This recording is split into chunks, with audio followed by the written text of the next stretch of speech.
Sementara itu pemirsa, guna meningkatkan hasil panen padi yang melimpah, petani di Desa Tanjung Jati, Kabupaten Muara Enim butuh sistem irigasi yang baik untuk pasokan air sawah. Selama ini petani padi yang ada di Desa Tanjung Jati, Kecamatan Muara Enim, Kabupaten Muara Enim masih mengandalkan sawah tada hujan untuk menanam padi. Namun kini adanya kelompok tani atau kelompok kerja untuk memenuhi pasokan air di sawah dengan membuat sumur bor cukup membantu petani untuk aktivitas panen. Untuk meningkatkan hasil panen yang melimpah, petani sangat butuh sistem irigasi untuk mengatur keterbatasan air agar setiap musim kemarau masih bisa menanam dan panen hingga 4 kali dalam 1 tahunnya.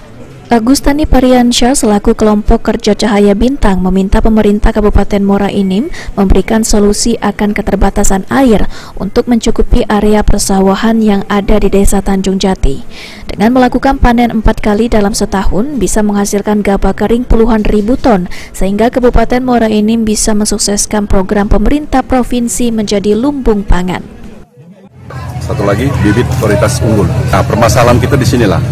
Jadi kita cuma mengandalkan air hujan dan sumur bor. Ini kalau ada air bisa dibuat irigasi atau yang lain, kita bisa 3 kali. Malah kita rencana 4 kali.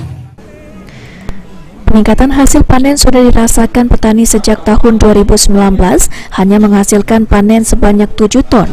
Di tahun berikutnya bisa meningkat menjadi 9 ton, dan tahun ini menambah menjadi 11 ton karena mendapatkan pasokan air yang melimpah.